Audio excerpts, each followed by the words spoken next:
están en esta conferencia, ¿no? Aunque están repitiendo varias de esas personas, lo cual nos alegra. Entonces, agradecimiento muy especial a la Universidad Mundo Maya, Campus Campeche, y a su rector Daniel Iván García Vivas por el apoyo incondicional y el entusiasmo de todos sus directivos, en especial de la licenciada Samaria Citrali Hernández Martínez, directora general del Campus Campeche, y de la licenciada Jennifer Astrich Pech Pat, directora académica, a las actividades de internacionalización que desarrollamos de la Universidad Central Marta Abreu de las Villas y desde la Red Internacional de Educación e Investigación Científica. También agradecemos a todos los rectores de las universidades involucradas en estas actividades por dar su visto bueno a las mismas y por permitir que el logo de sus universidades sean utilizados en los carteles promocionales. Esperamos que nos sigan apoyando en estas actividades de corte científico humanista que solo pretenden crear espacios de aprendizaje y de discusión por el bien común de todos, y más en tiempos como los que atravesamos, donde solo la unidad entre los pueblos podrá vencer la pandemia. En particular, agradecemos a la maestra Zenia Pedraza, directora general de la empresa GESICAP de Ecuador, a Josbel Lazo, gerente de la empresa también GESICAP de Ecuador, al doctor Carlos Cifredo, presidente de la Subcomisión Nacional de Física en Cuba, al doctor Diego Alamino, profesor investigador de la Universidad de Matanzas en Cuba, al doctor José Manuel Perdomo, profesor investigador de la Universidad Central de las Villas, al doctor César Mora Ley, profesor titular del Instituto Politécnico Nacional de México, al ingeniero Edgardo Remo Benvenuto, profesor de la Universidad Tecnológica Nacional de Argentina, a José Yanacone, al doctor José Yanacone, profesor investigador de la Universidad Nacional Federico Villarreal del Perú, que hace unos instantes entró y le damos la bienvenida. A la doctora Eugenia Dalibon Vale, profesora investigadora de la Universidad de Concepción de Uruguay, Entre Ríos, Argentina. A la maestra Adriana Noelia Poco, profesora investigadora de esa misma universidad. Al maestro Ricardo Aranda, profesor de física en Rodway Middle School, Westchester, Florida, los Estados Unidos. A Yenil Aguilar Rodríguez, profesor investigador también de la Universidad de Matanzas. Y a Oturtado Hernández, director del Departamento de Física de la... Entonces, como mismo hicimos con la conferencia de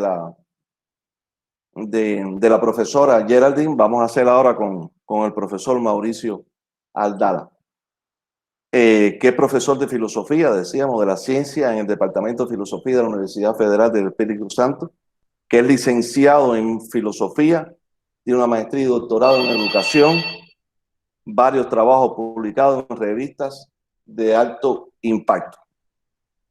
Que el título de la conferencia, como dijimos anteriormente, es Objetividad y Subjetividad en la Ciencia. Pero vamos a hacer algunas reflexiones antes de comenzar, que a lo mejor puede ayudar a Mauricio o puede no ayudarlo. Voy a leer algo. Cada uno de nosotros existe durante un tiempo muy breve, y en dicho intervalo tan solo explora una parte diminuta del conjunto del universo. Pero los humanos somos una especie marcada por la curiosidad. Nos preguntamos, buscamos respuestas. Viviendo en este vasto mundo que a veces es amable y a veces cruel, y contemplando la inmensidad del firmamento encima de nosotros, nos hemos hecho siempre una multitud de preguntas.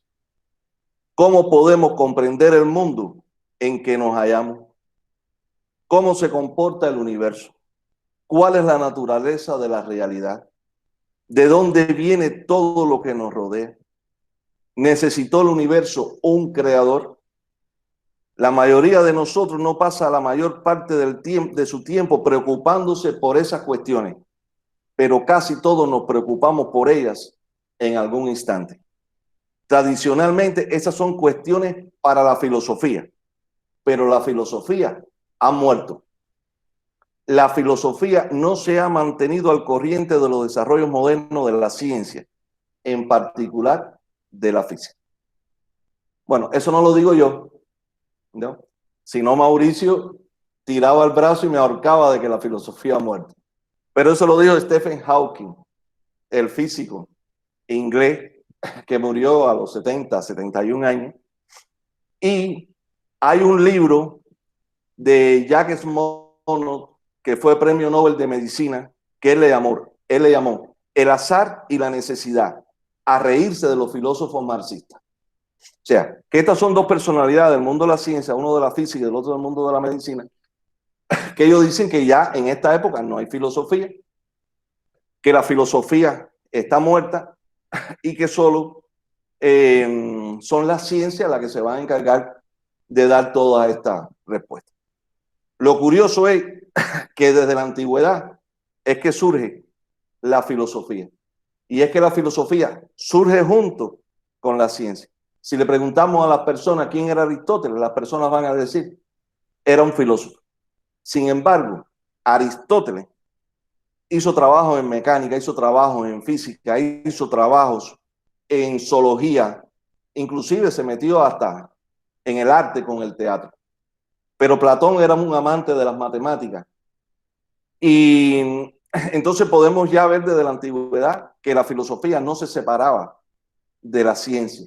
Y tal es así que en el siglo XVIII Newton escribió un libro que se llama Principios Matemáticos de la Filosofía Natural. Porque hasta aquí no se quería hablar de física, sino de filosofía natural. Entonces es interesante ver cómo teníamos a un Aristóteles que utilizaba el método de los peripapéticos, que es un método que se puede utilizar perfectamente en la enseñanza. Teníamos a Platón con sus mitos, el mito de la caverna, el mito del carro alado. Teníamos a Sócrates con su duda razonable, con todos aquellos diálogos, el Menón, el Fedón, etc. Y cómo después viene toda esta parte de la filosofía, y la filosofía marxista, en mi opinión, la más abarcadora y la mejor de todas las filosofías. Entonces, Mauricio hoy tiene dos cosas, ¿no? Tiene la filosofía de la ciencia. O sea, él se licenció en filosofía, pero su especialidad es donde trabaja en la filosofía de la ciencia. O sea, que él tiene una gran responsabilidad. Una gran responsabilidad. Él sabe que cada uno de los trabajos que él realiza, porque tiene varios artículos y libros publicados, son temas complicados y son temas discutibles. Entonces, hoy esperamos aprender como siempre, como aprendimos muchísimo de la primera actividad que él nos dio.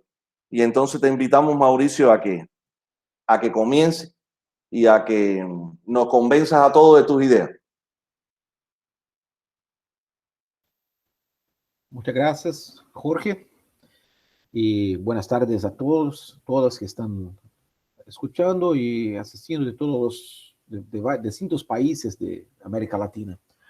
Bueno, Jorge pone cuestiones muy interesantes que ellas solo ya serían suficientes para llenar el tiempo de esta conferencia.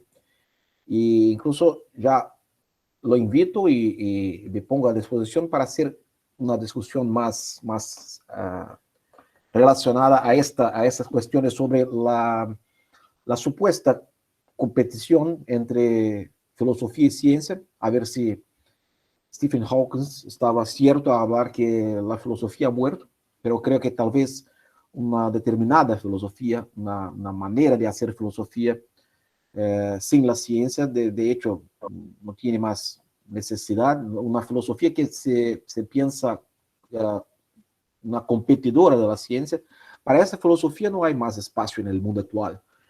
Pero hay la filosofía que se alimenta de la ciencia, la filosofía que se instruye de la ciencia, tanto cuanto a yo no sé cómo se dice en español, lo que trabaja con joyas, los que cogen las piedras preciosas y hacen anillos y Los joyeros. joyeros. Los Joyeros. joyeros no viven sin aquellos que están en las minas recogiendo las piedras preciosas. Entonces, la filosofía es como el joyero, ¿no? Pero necesita de la materia, necesita de las piedras preciosas, y esas son fornecidas por la ciencia. Pero el tema de hoy es muy específico y es muy complejo, porque hablar de objetividad y subjetividad en la ciencia, solo las palabras en la filosofía misma, si coges un diccionario de filosofía, hay páginas para hablar del concepto de objetividad y otras páginas más para hablar del concepto de subjetividad. Así que tenemos una hora sola. Yo voy a pedir permiso después, tal vez tenga que pasar un poquito más, usar unos minutitos más. Pero son temas complejos. Yo quiero trabajar de una manera más comprensible, la más comprensible posible, y no hacer una exposición histórica de todos los filósofos que hablaron sobre estos conceptos. Bueno, voy a poner una presentación y así ya no los voy a ver, pero podrán acompañar un poco mejor. Me gustaría que alguien dijera en el micrófono si están ya viendo en la pantalla mi presentación, porque ahora no estoy viendo a ustedes. Sí se ve. Y se aprecia. Sí se oye. Sí, sí, sí. ¿Están viendo en la pantalla la presentación? Sí, se ve. Sí. Sí se ve la presentación. Bueno, Se ve y se muchas oye. gracias.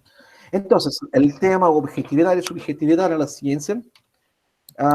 En primer lugar, me gustaría dedicar esta conferencia, porque hay una relación en la discusión de la ciencia con la situación de mi país. Entonces quiero dedicar esa conferencia a los 537,000 brasileños muertos por un gobierno que negó a la ciencia en la pandemia de la COVID-19.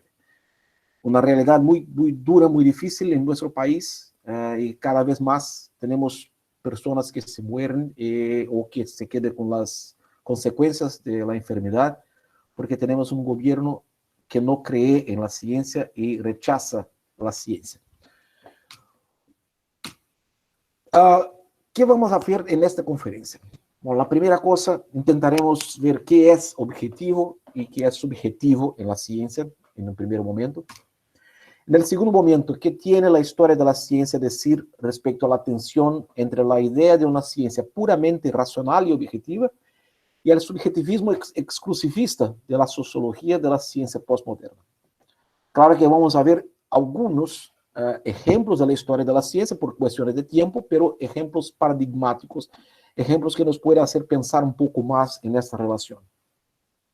Una de las características de la filosofía de la ciencia actual es de no hablar de la ciencia como algo puramente lógico o hablar de un deber ser de la ciencia, sino que hablar de la ciencia real, la ciencia que la historiografía de la ciencia del siglo XX reveló ser un emprendimiento mucho más complejo de lo que nos hacía creer la visión positivista de la ciencia. Y en tercer lugar, algunos elementos acerca de cómo una concepción dialógica y sociohistórica de la ciencia puede contribuir para la superación de la tensión entre los extremos. Es claro que el aporte teórico más fundamental, el aporte teórico y filosófico más fundamental está en las reflexiones de Marx, pero no tendremos tiempo aquí para decir cómo, lo que es exactamente la filosofía dialéctica, pero podemos proponer algunos elementos para una concepción dialéctica de la ciencia. Entonces empecemos con entender las dos concepciones posibles acerca de lo que es el saber objetivo. Bueno, la primera, vamos a hablar de dos, pero la primera, la que concibe el saber objetivo como aquello que corresponde al mundo exterior a nuestra conciencia, al objeto comprendido como una realidad independiente de nosotros, una realidad que se mueve y que existe independiente de nosotros. No se trata aquí de discutir si existe o no esta realidad, pero saber objetivo sería aquel que correspondería tal y cual a este mundo exterior a nuestra conciencia. Así que saber objetivo en esta concepción, en esta primera concepción, es igual a saber verdadero, dentro de una concepción de verdad como correspondencia entre el pensamiento y la cosa misma. El problema de esta primera acepción de saber objetivo, son varios problemas, tenemos el primero, el principal, que es el siguiente: saber si lo que la teoría dice corresponde a lo que es la misma realidad presupone que sabemos dos cosas. Ese es un problema. Primero, necesitamos saber lo que la teoría dice. esto a principio no es algo problemático. Nos podemos saber lo que dice la teoría estudiando la teoría. Pero para saber si a la teoría corresponde a lo que es la misma realidad, hay una otra cosa que necesitamos saber. ¿Cómo es la misma realidad más allá de la teoría que la describe? Eso es un problema, porque ¿cómo tendremos acceso a la realidad más allá de la teoría si nuestra relación con la realidad es una relación teórica conceptual? Sabemos A, pero no tenemos cómo saber B. Toda vehiculación de nuestro saber es lingüístico, teórico, y no tenemos acceso a la realidad independiente de las teorías del lenguaje o de nuestros pensamientos. Y aunque una mente sobrehumana lo supiera como es la realidad, ¿cómo lo iba a transmitir las informaciones sino por medio de un lenguaje teórico? Y ahí habría el problema de cómo saber si este lenguaje, por su vez, correspondería a lo que es la realidad. Entonces crearía, aunque tuviera una mente sobrehumana, ¿de qué manera esta mente nos iba a transmitir? Crearía un problema que iba hasta el infinito. Entonces, hay un problema en esta concepción, pero se puede recurrir a la experiencia, decir que la experiencia puede hacer la prueba y ser el juez de la cuestión de si nuestras teorías son verdaderas y si corresponden realmente a lo que se pasa afuera de nuestra cabeza. Pero la respuesta de la experiencia tiene dos elementos que la invalidan. La experiencia no puede atestar esta correspondencia o esta objetividad, primero por razones lógicas ya apuntadas por Popper, o Karl Popper. Por razones lógicas, experimentos singulares, como son todos los experimentos científicos, no hay experimentos universales, todos los experimentos son de un hecho. Experimentos singulares no atestan teorías universales, como deben ser las teorías científicas, que no pueden limitarse a hablar de un fenómeno, sino de universalizar las leyes y el comportamiento de la naturaleza en una síntesis teórica. Y eso, como dice, ha demostrado Popper, y la filosofía de la ciencia del siglo XX nos aporta razones suficientes de orden lógica para que rechacemos la idea de que experimentos pueden atestar la coherencia total de la teoría con la realidad. Y la segunda razón es que experimentos en la ciencia real, no en una ciencia idealizada, pero en la ciencia real, son siempre realizados en contextos de conocimiento teórico y tecnológico que pueden conducir a pruebas limitadas o equivocadas. Todos saben que la ciencia hoy no es hecha con científicos andando en las calles intentando observar los fenómenos, sino son hechas en laboratorios de alta tecnología, y para construir los laboratorios hay que tener teorías correctas, porque si las teorías no son correctas, lo que se experimenta será también equivocado. Pero tenemos ejemplos de la historia de la ciencia, como un experimento muy paradigmático de una prueba objetiva de que la idea copernicana de que la Tierra se movía alrededor del Sol era errada.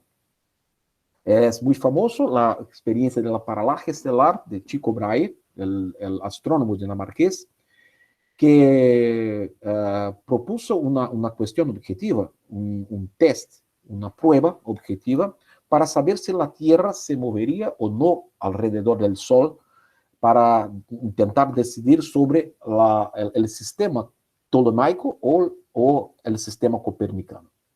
Y su idea era que, así como los objetos que están más cerca de nosotros cambian su posición en relación a los objetos más lejanos, si mi ojo, mi cabeza se mueve, entonces yo puedo poner mi mano adelante de mis ojos y hacer un movimiento de la cabeza. Así, una hora veo la pantalla a la izquierda de mi mano y otra hora veo la pantalla a la derecha de mi mano. Esto es el fenómeno de la paralaje. Así que si la Tierra se moviera, se verían las estrellas lejanas en diferentes posiciones relativas a las estrellas más cercanas. Porque si la Tierra se moviera, nuestro punto de vista con relación a las estrellas cercanas y lejanas cambiaría también. Tycho Brahe era un experimentador, un observador muy competente, muy respetado. Tenía los mejores instrumentos de observaciones de su época.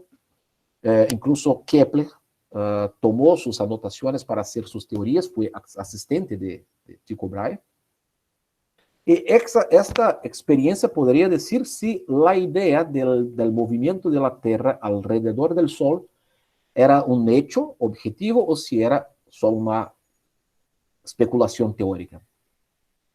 Bueno, lo que pasó fue que Tycho Brahe hizo la experiencia y no constató la paralaje estelar. Su experimento demostró, entre comillas, que la Tierra no se mueve. Por esto, él desarrolló un sistema que era un sistema que no era ni ptolomaico ni copernicano. Era un sistema mixto en el cual la Tierra estaba inmóvil en el centro del universo, el Sol orbitaba la Tierra y todos los otros planetas hacían su órbita alrededor del Sol y el Sol cargaba los planetas alrededor de la Tierra. Tycho Brahe tenía razones objetivas para falsificar o para negar el movimiento de la Tierra. Bueno, ahí se ve que hay experimentos, o en verdad todos los experimentos dependen de instrumentaciones, dependen de otros conocimientos para atestar una verdad o no. También podemos pensar sobre el experimento de la caída de un cuerpo, de la caída de una piedra. Tenemos una teoría que dice que la materia atrae materia, es la concepción de gravedad newtoniana en una proporción directa de las masas e inversa al cuadrado de la distancia. Y podemos ver si esa teoría es objetiva o verdadera haciendo caer una piedra. Pero la caída de la piedra puede también ser una manera de demostrar o de decir que hay una correspondencia entre la idea einsteiniana de gravedad y la realidad. Pero lo que nos dice una caída de una piedra, que la materia atrae materia en esta proporción, o que los cuerpos con masa hacen una distorsión en el espacio y los otros cuerpos siguen la trayectoria del espacio y tiempo distorsionado. Bueno, entonces un experimento puede atestar la coherencia de distintas teorías. Bueno, por todos esos problemas que vienen de la lógica y de la historia de la ciencia, hay una segunda concepción sobre el saber objetivo, esta más actual, más acepta entre los filósofos de la ciencia y los que defienden la objetividad.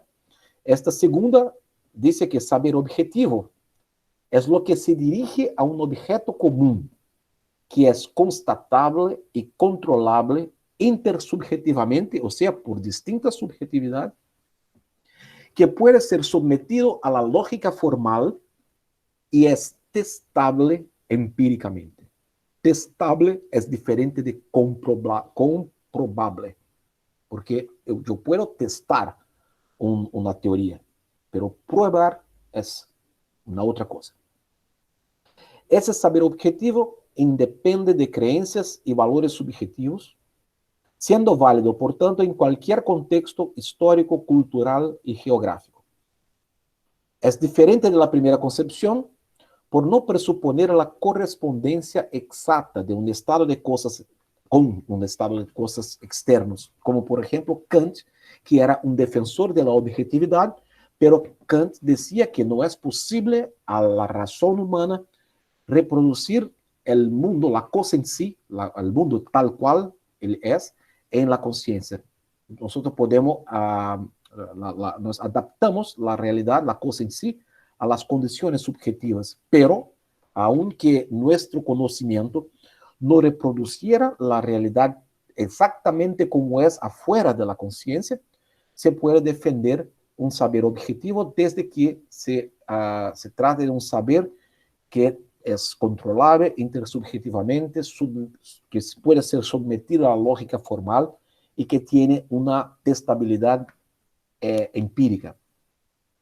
Y no es necesariamente sinónimo de saber verdadero, como dijo Popper, que defendía la idea de saber objetivo, pero dijo que saber objetivo no es sinónimo de saber verdadero. Se puede incluso haber saber objetivo, pero que se demuestra falso en los testes. Esta segunda concepción es mejor, en mi opinión, que la primera, e incluso sustituyó la primera en la historia del pensamiento, y tiene partes que son válidas y defensables, en mi opinión, pero tiene algunos problemas en su versión más radical o en su versión más pura, la que dice que el conocimiento es puramente o solamente exclusivamente objetivo. ¿Y cuáles son los problemas de esta segunda concepción? La primera cosa, que esta concepción de un saber científico puramente objetivo, ahora es importante poner esta palabra puramente objetivo, no comprende las relaciones esenciales de la ciencia con la totalidad de las realizaciones espirituales subjetivas del ser humano. Se piensa que la ciencia es algo aislado de las otras realizaciones subjetivas del ser humano. Crea una concepción acrítica de la ciencia respecto a las ideas sociales. Es como si las ideas científicas, las teorías científicas, las grandes elaboraciones científicas de la modernidad no tuvieran nada que ver con las concepciones sociales de los que la elaboran. No describe adecuadamente esta concepción la pragmática de la ciencia, lo que realmente la ciencia hace, las discusiones científicas de los congresos, de las universidades. No describe... Hay un sonido, un ruido. Bueno, el tercer problema, no describe adecuadamente la pragmática de la ciencia, las ideologías involucradas en el hacer científico, los valores e intereses que mueven a la ciencia real. La idea de una ciencia puramente objetiva no consigue describir lo que se pasa realmente en la ciencia, en las disputas científicas, incluso en las universidades, las publicaciones científicas. Hay cosas que muy subjetivas, muy cotidianas, que se pasan en este mundo real de la ciencia que una concepción idealizada no consigue describir. Bueno, el cuarto problema, que esta concepción desprecia la imaginación, la creatividad y las creencias subjetivas colectivas como algo que no forma parte de la esencia de la ciencia o que está restricta al contexto de la descubierta, la ars inveniendi, pero no de la justificación, la ars probandi. Eso es una cosa que, por ejemplo, Popper creía que para crear las teorías, para él la creación de las teorías, el contexto de la descubierta, que en latín ars inveniendi, era algo a ser investigado por la psicología del conocimiento y no por la filosofía de la ciencia. Pero dijo que la justificación, el contexto de prueba, de justificación de las teorías, tenía un carácter puramente objetivo. Pero esta visión no consigue captar que incluso en el contexto de aceptación de teorías, como vamos a ver algunos ejemplos, hasta para aceptar las teorías, hay también un ambiente subjetivo necesario que es determinante para la aceptación de las teorías. Esta concepción puramente objetiva no consigue describir por qué los científicos eligen una teoría y no otra, y cómo aceptan o no algunas conclusiones de la ciencia. Bueno, aquí vimos los dos rápidamente y resumidamente, las dos concepciones de saber objetivo y los problemas. Y vamos a entender un poco lo que es el saber subjetivo, lo que estamos llamando de saber subjetivo. Saber subjetivo sería todos aquellos que son dependientes de las creencias, de los contextos culturales y preferencias individuales subjetivas. En su versión pura, de la versión que dije, por ejemplo, que el saber científico o cualquier otro saber es puramente subjetivo, se refiere a un saber no intercambiable, no testable y hasta no comunicable entre diferentes comunidades de interpretación. Él sería válido o comprendido o comunicable solo internamente a una comunidad de interpretación. Para el saber subjetivo no hay criterio de veracidad posible o necesario, siquiera necesario. No solo que no es posible, pero la concepción subjetiva del saber dice que no es necesario un criterio de veracidad o de diferenciación entre los distintos saberes, que al final se identifica como narrativas válidas para los sujetos que lo comparten. Todos los saberes serían narrativas válidas para los sujetos que lo comparten, y lo comparten sea por razones prácticas, o sea, este saber me sirve para algo, o necesidades espirituales, como este saber satisface mi expectativa respecto al mundo. Entonces, esto sería el único criterio aplicable a las verdades en una concepción subjetiva. Bueno, hay un problema, varios problemas en la concepción de la ciencia como saber puramente subjetivo, y esos problemas son un poco obvios. El primero, por no ser evaluable y diferenciable de otras narrativas, la ciencia, ¿no? No ser evaluable y diferenciable, no se podría justificar la enseñanza de las ciencias en las distintas comunidades humanas. Se puede preguntar si son solo narrativas válidas en una comunidad específica de interpretación, porque tengo que enseñar, por ejemplo, las ciencias naturales, como fue la gran cuestión de la conferencia de Geraldine. ¿Por qué tengo que enseñar las ciencias naturales a las comunidades ancestrales, a los pueblos originarios? Bueno, entonces no se podría justificar en esa concepción de un saber como una mera narrativa de carácter subjetivo. El segundo problema no explica la dimensión fija e intersubjetivamente constatable y reproductible de los objetos de las ciencias. Porque se dice mucho que la ciencia, como una mera construcción subjetiva, es una narrativa arbitraria y se puede tener tantas cuantas pudiera la imaginación inventar. Pero hay una cuestión que no es explicable por esta concepción de la ciencia como un saber puramente subjetivo, que es el hecho de que, aunque nosotros ya tuvimos en la historia 3 explicaciones para la caída de los cuerpos, la que nos dio Aristóteles, la que nos dio Newton y la que nos dio Einstein. Los defensores de la concepción puramente subjetiva del conocimiento científico dicen que esto prueba que nosotros podemos arbitrariamente, libremente crear narrativas y darles el carácter de verdad. Pero, ¿cómo se explica el hecho de que los cuerpos, independiente de la teoría que lo explican, siempre caen? No hay teoría que haga una piedra, una vez suelta en el aire, caiga, entre comillas, para arriba. Siempre va a caer para abajo. Entonces, esta dimensión fija y más intersubjetivamente constatable, podemos ver las cosas, distintas subjetividades pueden ver lo mismo y se dirigen a los mismos fenómenos experimentales. Si la ciencia fuera una mera construcción subjetiva, no habría cómo explicar por qué hay dimensión fija de la realidad y por qué hay la posibilidad de hacer experimentos controlables de manera intersubjetiva. El tercer problema es que esta concepción no explica la dimensión pragmática y tecnológica de la ciencia.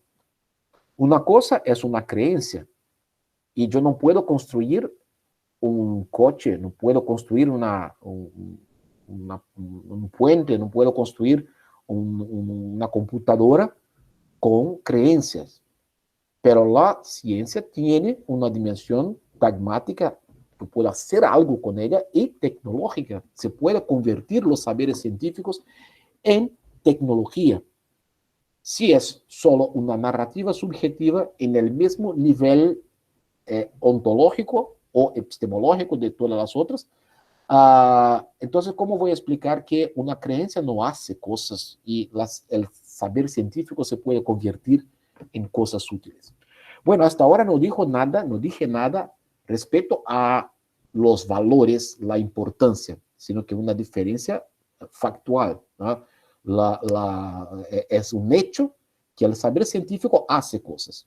Es un hecho que las vacunas contra el COVID-19 no fueron resultados de creencias, no fueron resultados de religiones, no fueron resultados de narrativas, sino resultado concreto, testable de los conocimientos científicos. Esto no, quiero decir que no estoy hablando de la dimensión buena o mala, no hay aquí un juicio de valor, sino un juicio de hecho. El cuarto problema de la concepción de la ciencia como un saber puramente subjetivo es que abre peligrosos espacios para el obscurantismo y negacionismo científico en la sociedad. En mi sociedad, mi país brasileño, mi país, el Brasil, tiene la prueba de que la negación de la ciencia es mala, es mortal, es cruel para la sociedad. Y la visión de que la ciencia es solo una narrativa como las otras puede abrir espacios peligrosos para que se cuestione, entonces, ¿por qué la ciencia? Entonces, ¿por qué gobernar un país bajo los principios de la ciencia y no de la religión? Entonces, el negacionismo científico es una puerta para el obscurantismo y para una sociedad cruel y para los problemas que vemos en nuestra sociedad, no solo Brasil, pero otra sociedad en que la extrema derecha hace la mezcla entre sus ideologías sociales y políticas con el negacionismo de la ciencia. El quinto problema es que no distingue saber científico de creencia o opinión. Así, lo que habla un científico y lo que habla una persona cualquiera con bases en sus opiniones o creencias es lo mismo, y si tenemos que no respetar es una cosa, pero seguir tanto uno cuanto otro de acuerdo con nuestra voluntad. Bueno, la dimensión subjetiva del saber corresponde a lo que Bacon llamó de ídolos. En los inicios de las elaboraciones acerca de la ciencia, Bacon quería dar un carácter de objetividad a los conocimientos. Entonces, desde Bacon, la modernidad intenta limpiar la ciencia de todos los vestigios de subjetividad. El ideal baconiano y positivista de la ciencia moderna presuponía la completa eliminación del saber subjetivo o de las características subjetivas del saber. Kant, aunque tenga propuesto el sujeto como determinante del conocimiento, lo concibió como una estructura fija, común a todos y que no estaba relacionada a la formación individual, preferencias o a los contextos históricos de los individuos.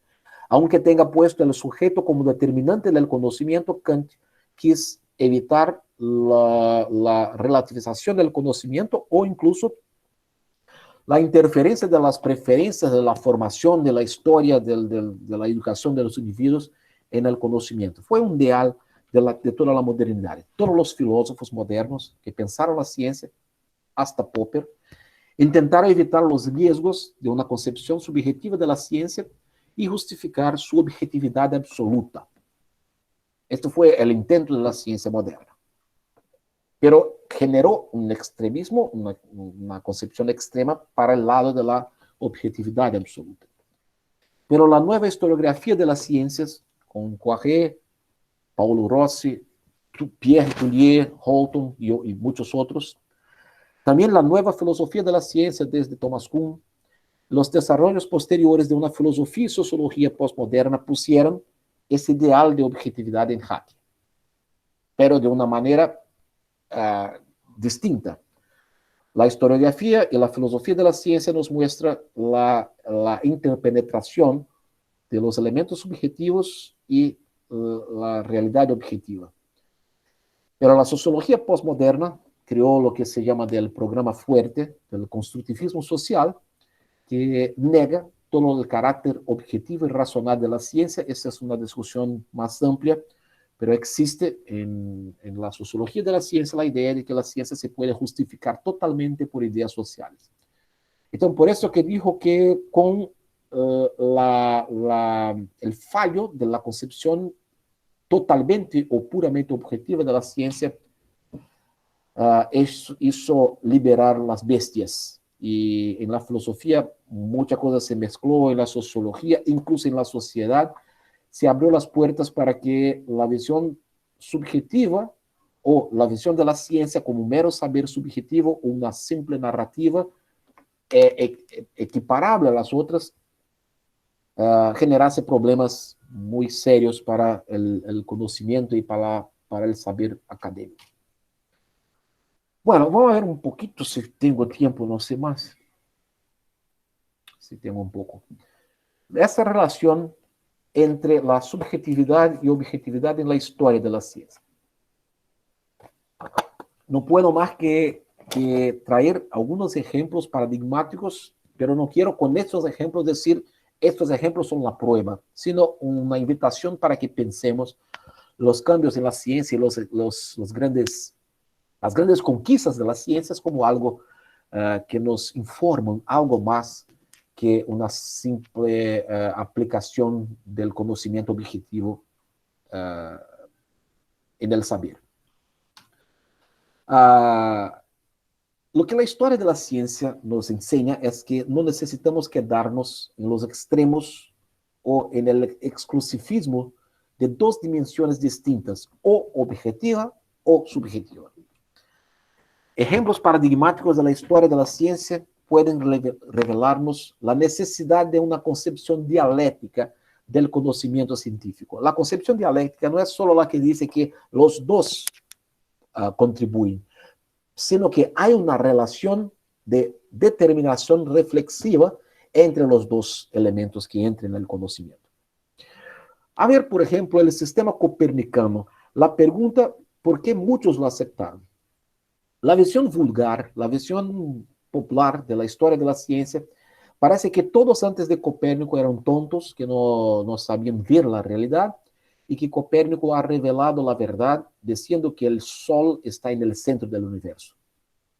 Pero la cosa no es así. Sabemos que los que estudian la historia de la ciencia saben el problema que fue la aceptación. Había razones para que la idea copernicana no fuera aceptada.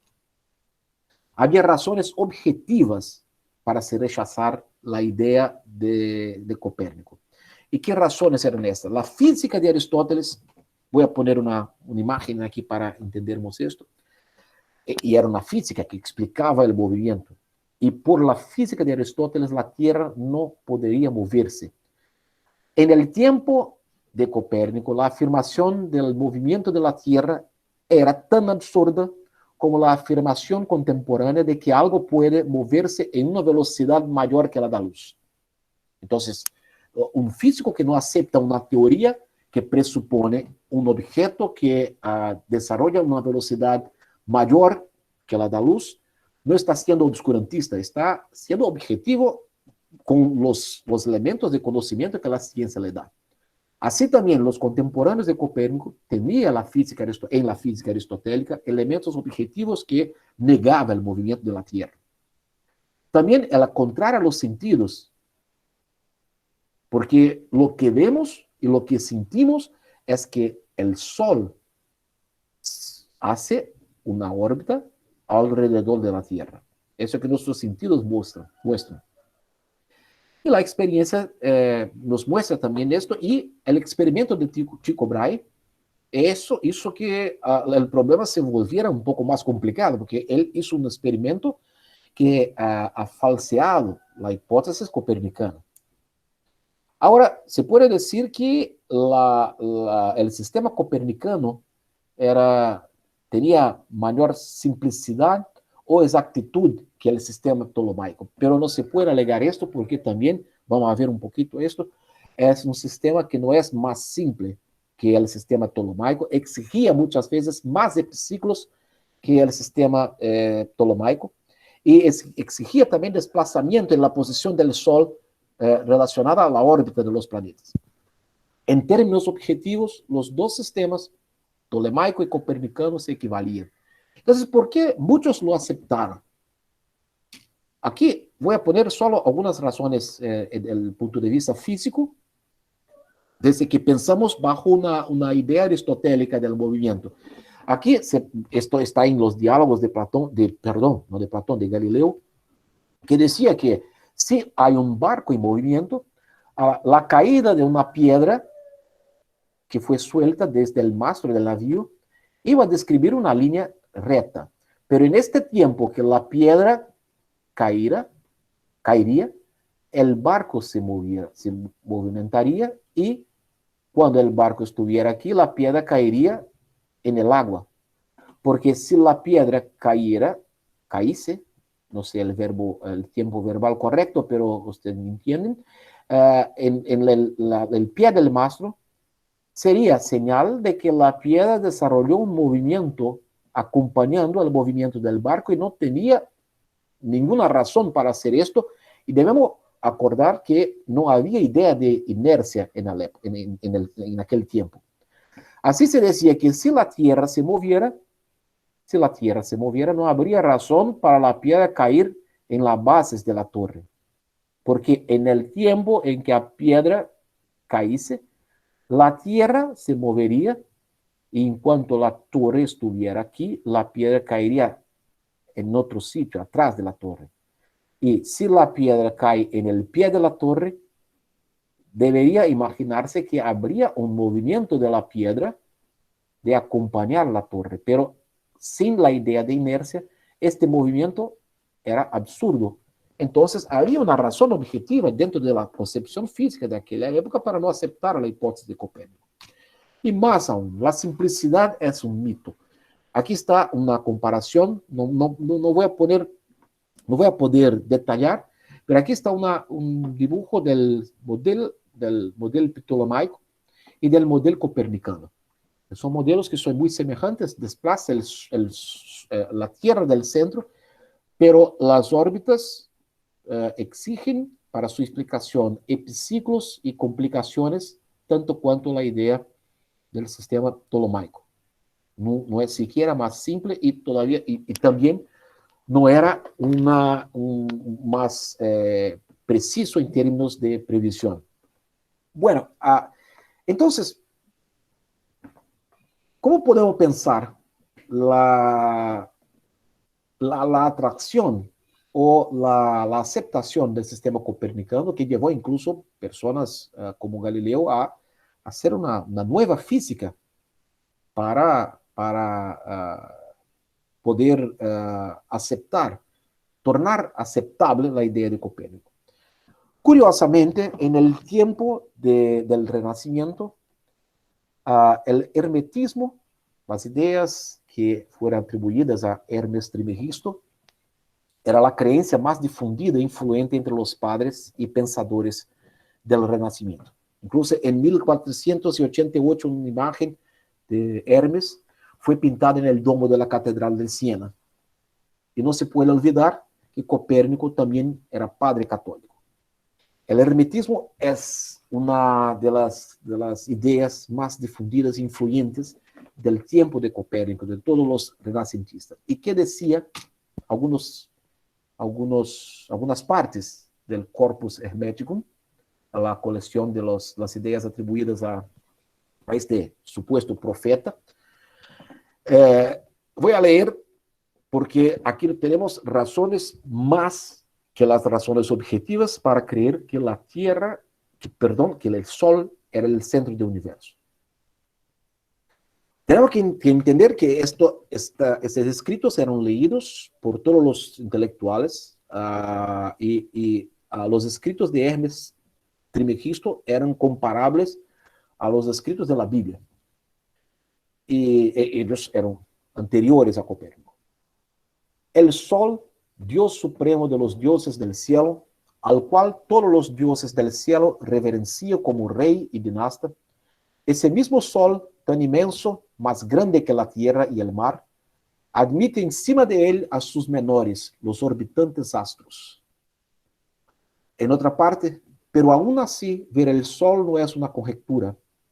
Una misma espléndida luminosidad inunda el mundo entero, en sus partes inferiores y en las superiores, porque el Sol está puesto en medio del mundo. En la otra parte, alrededor del Sol gravitan las 8 esferas que de él dependen. Una, la de las estrellas fijas, 7 de las errantes, y de estas, una gira en torno de la Tierra. O sea, la visión heliocéntrica era defendida por la visión hermética, y esos son 3 partes del corpus hermético, pero en todo el libro se habla del Sol como una divindad, incluso como el demiurgo, el que creó la Tierra. Bueno, creo que tenemos razones subjetivas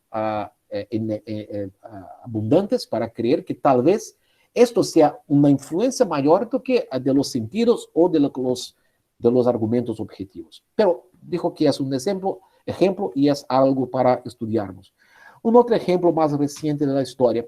Tenemos un hecho objetivo compartido por casi todos los biólogos y los que estudian el ser humano. Aquí yo traje uno, Robert Foley, en una obra que se volvió casi un clásico, la biología, que se llama Apenas más una especie única, que analiza el ser humano como una especie cualquiera. Y la constatación, de entre otras, de Foley, es que los individuos humanos son interdependientes en gran escala. La cooperación entre las personas es un elemento común a la mayor parte del comportamiento humano. Compartir los alimentos es una forma de cooperación adoptada en todas las sociedades humanas y, dada su relativa rareza entre los primates no humanos, es considerada una característica humana clave. Bueno, hay una constatación de un hecho objetivo amparado en una serie de investigaciones científicas que llevaron a la conclusión de que el ser humano, desde el Homo habilis, hacía el compartir de alimentos, que no comía en el local de la casa, sino que llevaba a sus aldeas, a sus sitios de vivencia y compartía los alimentos. Bueno, pero este hecho objetivo debería generar una teoría que podría hacer con que ese hecho objetivo fuera explicado de una forma de ley o una forma de principio. Pero la influencia subjetiva de las ideas capitalistas, de las ideas de nuestra sociedad actual, hace con que este hecho sea explicado de una manera subjetiva, con la idea del hurto tolerado. Y se intenta, ese es solo un ejemplo, este artículo, pero hay un intento, de explicar la cooperación bajo la idea del egoísmo, y que el ser humano no compartía el alimento, sino toleraba el hurto por interés propio, para que el otro dejara yo hurtar de él, robar su alimento cuando yo necesitara. Bueno, eso es un ejemplo contemporáneo de que los hechos objetivos nos muestran algo, pero la influencia ideológica y subjetiva de la sociedad contemporánea capitalista hace con que se intente imponer la idea subjetiva sobre la realidad objetiva. No es el movimiento del objetivo y de la naturaleza enseñándonos, sino que nosotros intentando enseñar a la naturaleza porque hay fenómenos como este de la cooperación. Bueno, yendo para el final, voy a poner aquí de una manera un tanto cuanto dogmática por causa del tiempo, no puedo explicar todas ellas, algunos elementos para una concepción dialéctica de la relación entre objetividad y subjetividad en la ciencia. Ahora, aquí no está en orden de importancia, sino que de una manera un tanto cuanto arbitraria. En la concepción dialéctica de la relación entre objetividad y subjetividad en la ciencia, la objetividad no se separa de la subjetividad. Y la subjetividad sin el ideal de la objetividad se pierde en especulaciones irracionalistas. El carácter subjetivo del conocimiento científico no puede ser concebido como individual. Ahí es que está una diferencia muy grande, porque las personas creen que toda la concepción subjetiva tiene que referirse a una disposición individual de la subjetividad. Pero en una concepción dialéctica que comprende al ser humano como un ser esencialmente social, este carácter subjetivo debe ser comprendido, concebido como social y histórico, y es lo que garante una posibilidad de un compartimento, un compartir de teorías y de una intersubjetividad contextual. La creación científica y la justificación de las teorías no pueden, por su vez, prescindir de un mundo real independiente, que sirve de lastre de moneda para las teorías. Aunque se sepa que las teorías no reproduzcan perfectamente o en totalidad este mundo, es este mundo que existe afuera de nuestra conciencia, que permite el control intersubjetivo de la ciencia. Así, ella se diferencia de otros saberes arbitrarios o especulativos, pero no en valor. Esto es algo extremadamente importante. Entender que la diferenciación de saberes no significa una valoración de saberes. Si yo digo que el saber de los incas es diferente de la ciencia moderna, yo no estoy diciendo que el saber de los incas es inferior o tampoco superior al de la ciencia moderna. Estoy distinguiendo los saberes, haciendo una diferencia en los saberes para comprenderlo más. Tampoco tengo que decir que todos los saberes tienen que someterse al modelo, a la forma de uno de estos saberes. La controlabilidad empírica, intersubjetiva y la coherencia lógica matemática de los contenidos de la ciencia garantizan un mayor grado de objetividad de las ciencias naturales, y así se diferencia de otros saberes. Pero esto no les da un grado mayor de veracidad o valor en relación a otros saberes. Tampoco hace de la ciencia un saber incuestionable. Nosotros, para hacer de la ciencia un saber cuestionable, cambiable, no necesariamente verdadero siempre, y tampoco con mayor valor que los otros saberes, no necesitamos quitar a la ciencia el ideal de la objetividad. No tenemos que negar la mayor controlabilidad de los saberes científicos en relación a las otras formas de saber, sea él la filosofía, los mitos, la religión u otro tipo de saber. Las teorías científicas no son descubrimientos, sino síntesis racionales que orientan y al mismo tiempo se alimentan del trabajo experimental. La investigación empírica proporciona tanto la base factual cuanto el contexto problemático que pone a la ciencia en movimiento. La ciencia es, por esto, la actividad de interpretación conceptual del mundo natural a partir de síntesis teóricas que acarrean elementos de la subjetividad histórica y social. No es porque, tal vez, el hermetismo tuvo una fuerza mayor para que se aceptara la hipótesis heliocéntrica, que yo puedo descartar la hipótesis heliocéntrica. Ela no se vuelve falsa por esto, pero es interesante perceber esta relación entre el mundo natural y la subjetividad histórica y social que intenta explicarlo. La ciencia es una relación dinámica y dialéctica del ser humano con la naturaleza. Es dinámica por estar siempre en movimiento. Las teorías científicas no son estáticas y no pueden ser concebidas como estáticas. y es dinámica por poder ser alterada por el conjunto de factores que involucran la producción científica. Y es dialéctica por involucrar en una relación de determinación reflexiva, ese es un concepto fundamental en la dialéctica, de que los polos que interagen hacen determinación uno sobre el otro. No hay una relación unidireccional, siempre hay una relación reflexiva. Entonces, involucra en una relación de determinación reflexiva dos polos que bajo el aspecto ontológico, o sea, de la realidad en sí de cada uno de ellos, no se reduce el uno al otro. ¿Cuáles son estos dos factores? Estos dos elementos. La subjetividad humana y el comportamiento en sí de la naturaleza. Son dos polos que son distintos sobre el aspecto de la existencia real de cada uno, en el aspecto ontológico, pero estos dos polos se unen en estrecha relación en el plano epistemológico, o sea, de nuestro conocimiento de la realidad. Y al mismo tiempo mantienen una autonomía relativa.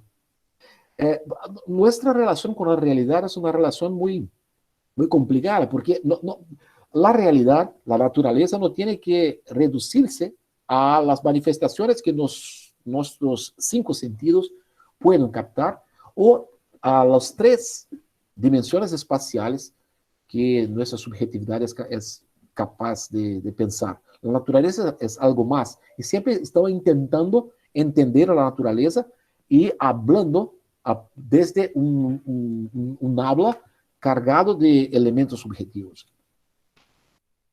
Estoy ya indo para el final, y en esa perspectiva no hay dicotomía, pero tampoco identificación total entre subjetividad y objetividad. No podemos pensar como dos cosas dicotómicas, pero tampoco podemos decir que la ciencia ahora, en función o por causa de la historiografía de la ciencia del siglo XX, de la nueva filosofía de ciencia, que ahora podemos defender la ciencia como una simple, una pura narrativa de orden subjetiva. No hay identificación, pero tampoco hay dicotomía. Esto nos da importantes elementos para pensar de forma más productiva las interacciones entre el conocimiento científico y los saberes ancestrales y de distintos pueblos, sin que se vea una necesaria oposición entre ellos y tampoco una identificación artificial.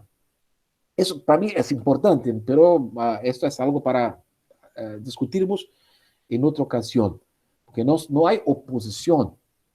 Ahora, es posible pensar en una complementación, porque no son saberes que disputan un mismo espacio de explicación y de interpretación de la realidad. La ciencia no es algo listo, definitivo, que tiene que relacionarse con los saberes ancestrales, sino que un saber que está en movimiento y puede ser hecho también desde los saberes ancestrales. ¿Qué quiere decir esto? Bueno, no puedo, por causa del tiempo, no puedo responder solo con el ejemplo de Copérnico. Si un saber dicho ancestral para ellos, que era el saber de los escritos del hermetismo, fue determinante en el hacer de la ciencia, en el Renacimiento, si la filosofía platónica fue determinante para Galileo, también quizá los conocimientos ancestrales de los pueblos de América Latina y de otros pueblos, de otros continentes, puede ser también algo importante para crearnos nuestra ciencia respecto al ser humano y la naturaleza. La biología hoy trae la subjetividad de la Inglaterra victoriana por medio de las elaboraciones darwinistas. Pero ¿cómo sería la comprensión de la naturaleza sin abrir mano de la objetividad y del funcionamiento de la naturaleza? ¿Cómo podríamos crear una concepción de ecología, de naturaleza, de tierra, de ser humano envasado en los conocimientos ancestrales, sin renunciar a la objetividad y la investigación científica, pero creando nuevas síntesis desde ese conocimiento ancestral? Bueno, esto, a ver el tiempo. Aquí yo tenía, pero ya estaba planeando no poner la fundamentación marxiana de la visión dialéctica, pero esto es un asunto para una otra oportunidad. Es lo que tenía de una manera muy rápida para presentar a ustedes. Muchas gracias.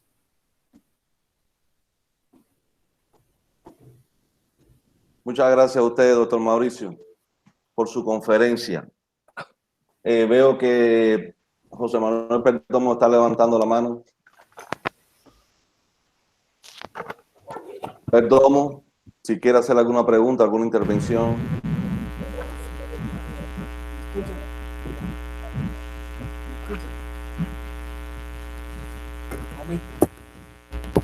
¿Me escuchan? ¿Me Sí, escuchan, Jorge? Sí. Ahora te estamos escuchando, sí. Ah, sí, perfecto. Perfecto. No, simplemente reconocer el valor de la conferencia del profesor Mauricio, decirle que temas como este resultan muy interesantes para el grupo porque abarcan aspectos que engloban todos los elementos que tocamos indistintamente, es decir, que la filosofía como esencia y como base de lo que nosotros procuramos tanto en la ciencia como en la didáctica. Reconocer el esfuerzo y la calidad de la exposición y disculparme porque en ocasiones no pude asistir desde el principio a toda la intervención. Gracias.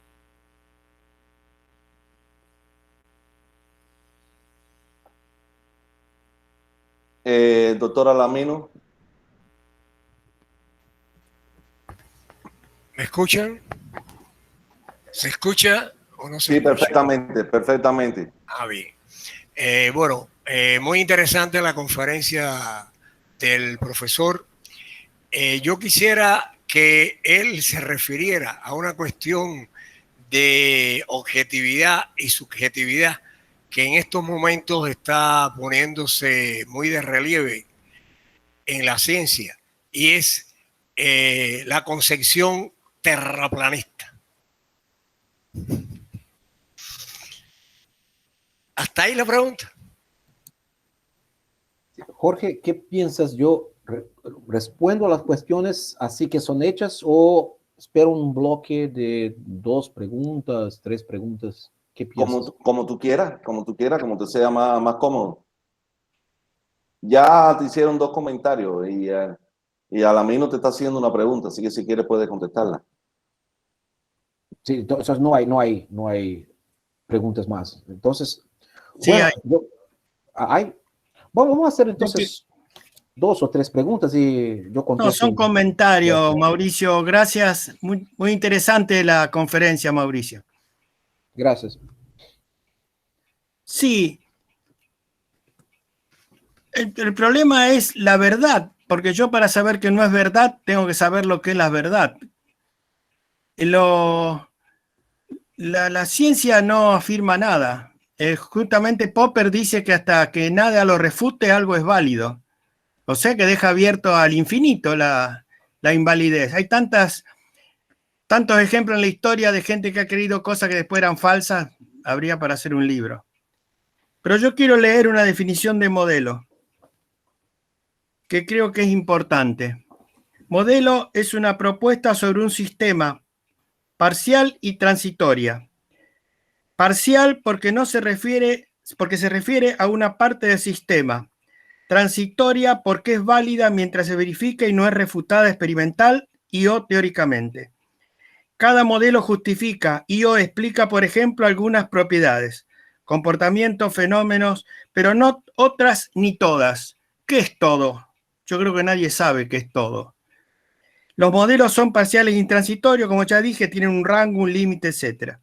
La experiencia cuantitativa, mediciones con desconfianza, son la única forma de verificación de un modelo. Es válido, ni ninguna otra, estoy repitiendo, experiencia lo refute. Estamos hablando del método científico y aparte aparece la aplicación de la matemática que establece leyes matemáticas con verificación experimental. ¿Cuál sería la idea? Muy interesante el tema de la subjetividad. Comparto ampliamente algunas cosas, pero insisto, el tema de la verdad, yo últimamente cuando me preguntan qué creo, digo en qué no sé.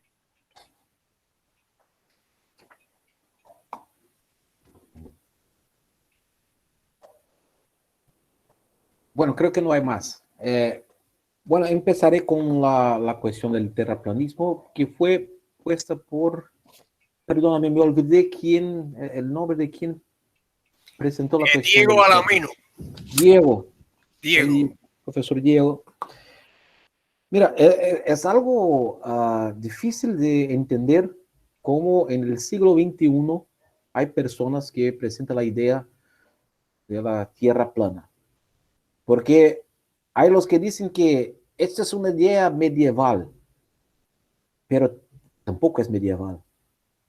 Los pensadores medievales creían en la esfericidad de la Tierra, porque eran aristotélicos, y los aristotélicos creían en que la Tierra era un globo. No había idea de Tierra plana en la Edad Media.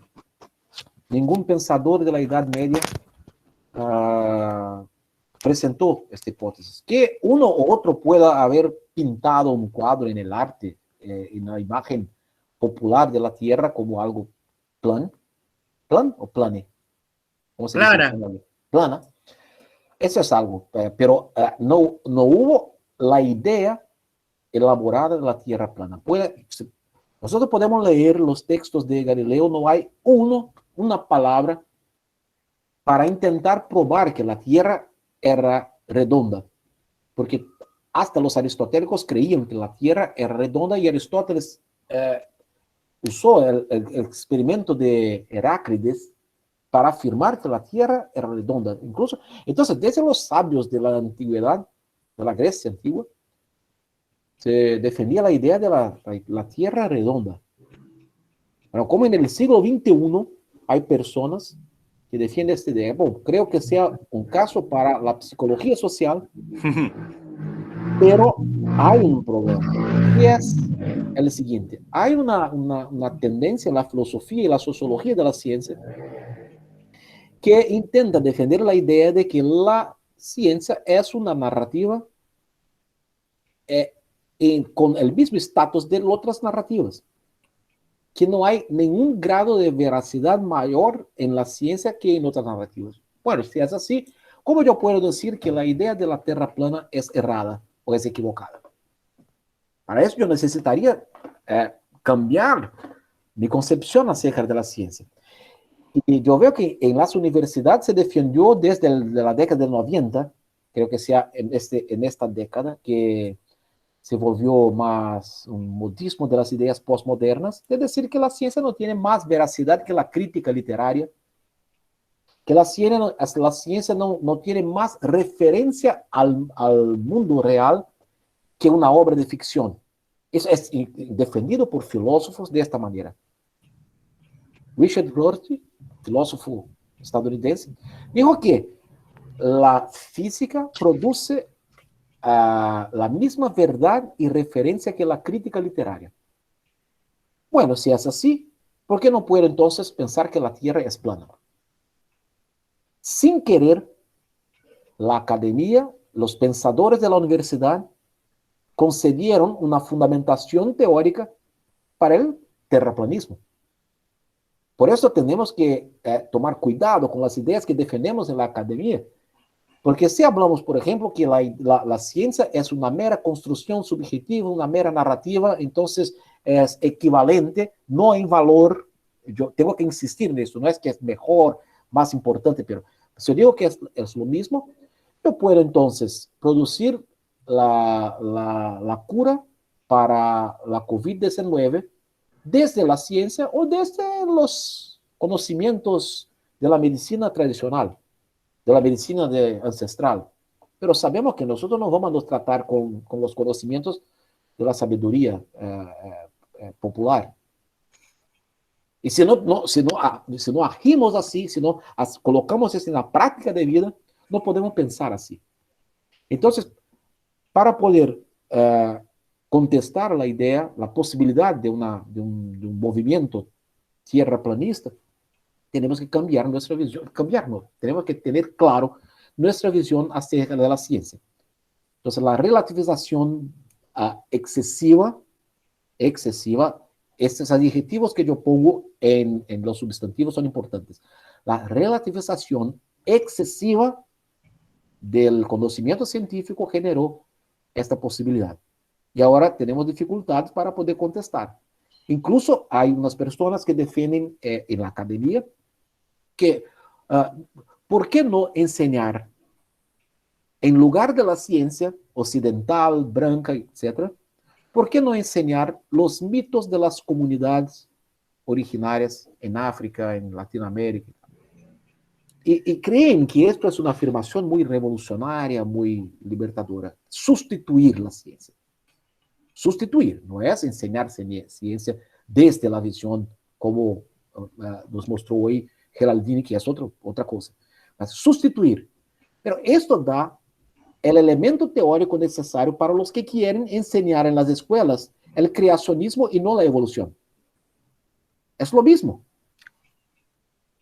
Porque si hay valor absoluto y de sustitución de la ciencia, de las ideas científicas, por las ideas de los pueblos originarios, ¿por qué no entonces enseñar la sabiduría de los cristianos, de los judíos? Pero eso crea un problema, porque creo que nadie que está aquí quiere que la enseñanza de biología, de evolución, sea sustituida por la enseñanza de la Biblia en las escuelas. Yo dudo mucho que haya alguien aquí que defienda esto.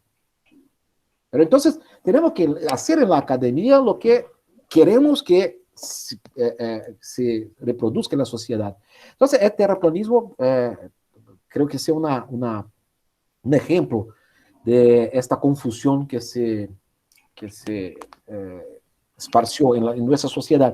Pero hay un otro elemento. Para combatir el terraplanismo es necesario también tener conocimientos científicos. Y creo que mis alumnos, por ejemplo, de filosofía, cuando yo pongo algunos argumentos, entre comillas, de los tierraplanistas, algunos no saben contestar, por razón de una enseñanza de física en el ensino medio muy mala. Porque aprendieron a hacer ecuaciones, pero no aprendieron a describir el mundo. Y tenemos que acordar que la ciencia y la física, claro, es una descripción del mundo, no es solo un conjunto de ecuaciones que tenemos que grabar para hacer el test y obtener nota. Es un relato sobre el mundo. Y cuando se ve alumnos en la universidad que no saben contestar argumentos tierraplanistas, es que en la enseñanza de física y en la enseñanza de ciencias está con un problemita.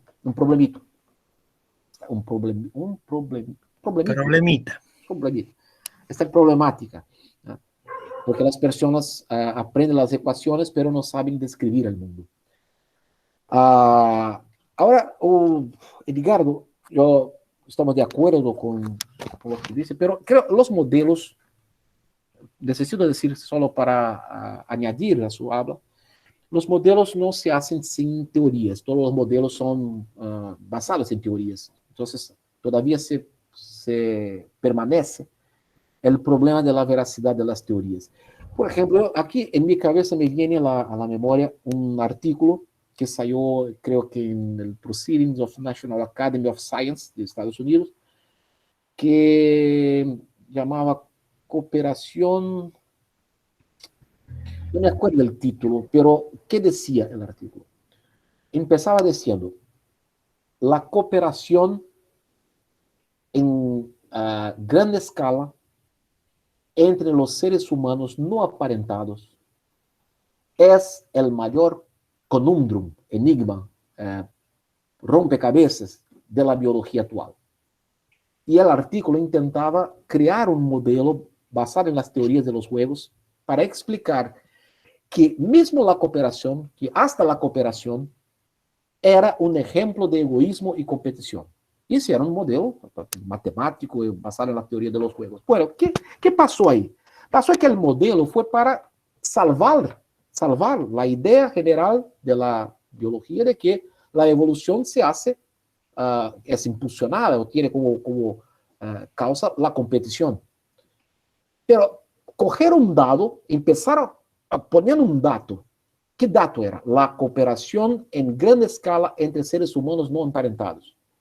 Pero al invés de hacer de ese dato, como yo dije, de hacer de ese dato el punto de partida de una teoría, intentaron hacer un modelo para poder hacer la teoría, para salvar la teoría aunque los datos fueran distintos de la teoría. Entonces, todo modelo tiene una teoría por detrás. Y aunque se pueda recurrir a la provisoriedad de los modelos, hay el problema de la veracidad de las teorías. Pero el problema de la verdad, Edgardo, moriremos y la humanidad irá a morir sin resolver este problema. Es el problema más intricado de la filosofía. Y creo que la filosofía del siglo XX nos puso una cuestión diciendo que no podemos preguntar por el camino cierto a aquellos que están perdidos en el camino. Porque si tendremos problema con la cuestión de la verdad, ¿quién va a responder? Nosotros mismos, pero no somos nosotros que estamos perdidos.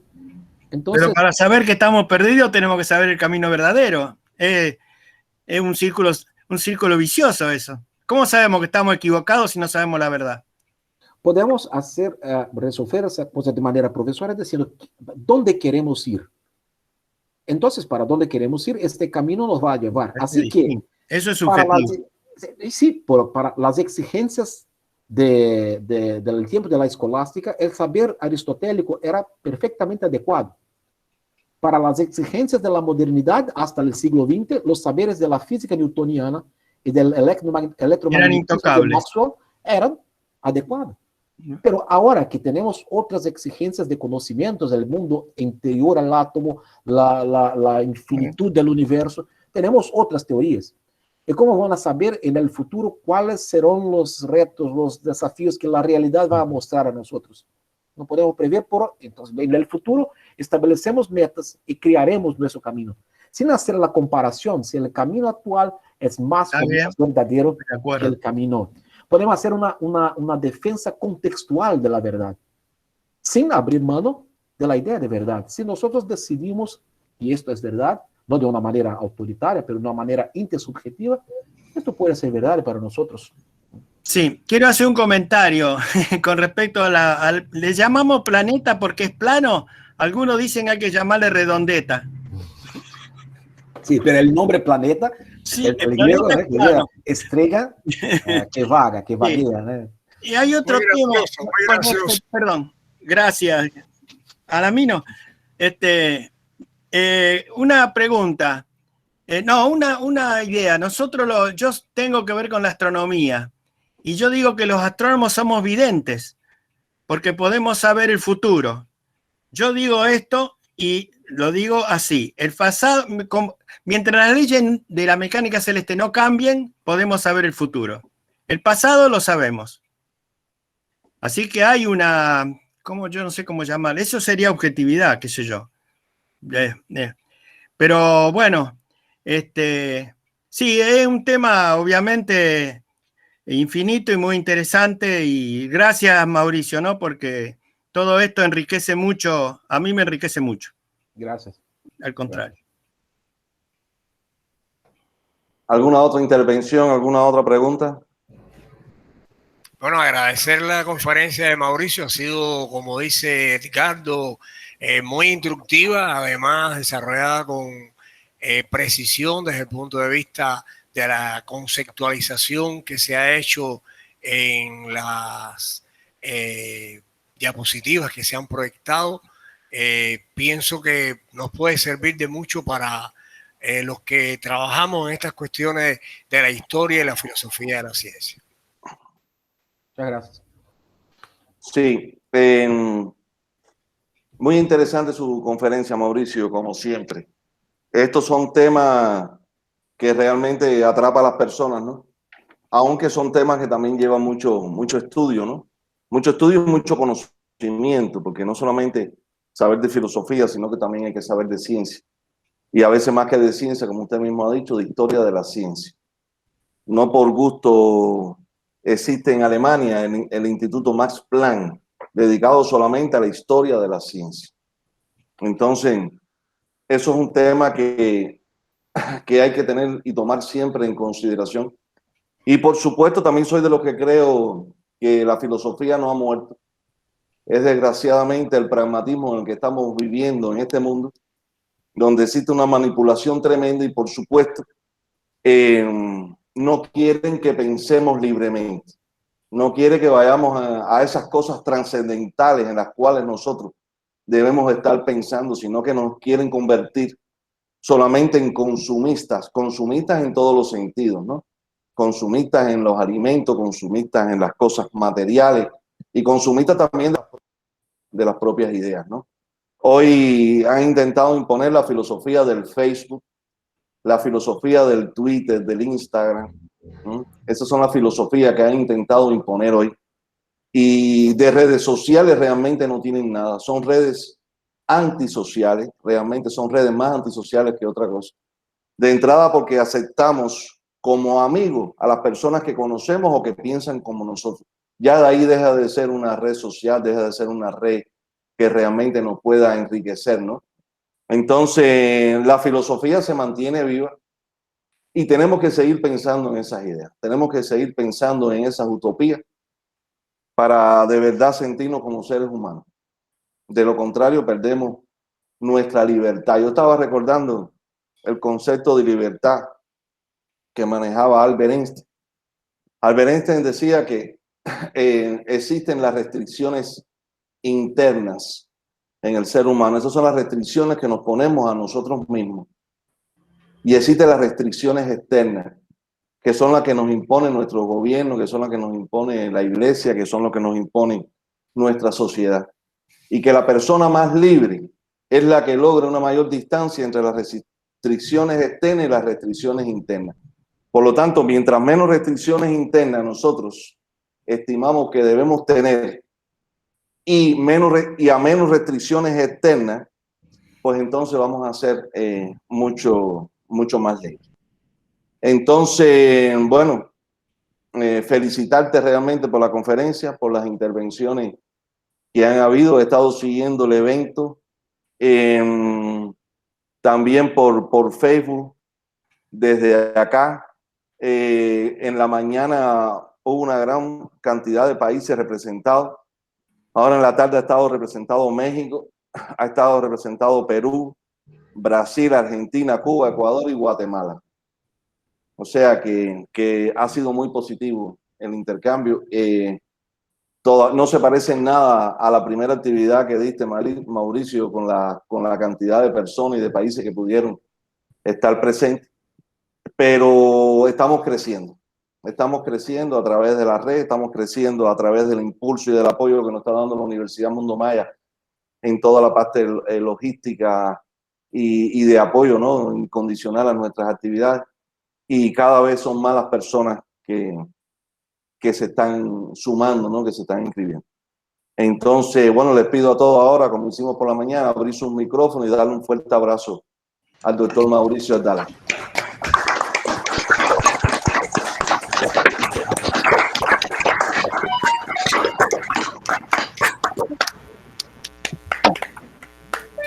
Bueno, Gracias.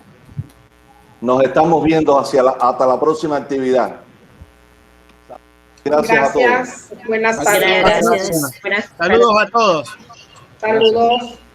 Muchas gracias. Hasta luego. Gracias. Que tengan buen día. Hasta luego. Siempre Cuba. Saludos, un gusto. Muy enriquecedor. Gracias. Gracias a todos los que escribieron en el chat. Muchas gracias. Yo leí todos. Gracias por todos los aportes, maestro. Felicitaciones, maestro Mauricio. Gracias, Guadalupe. Gracias.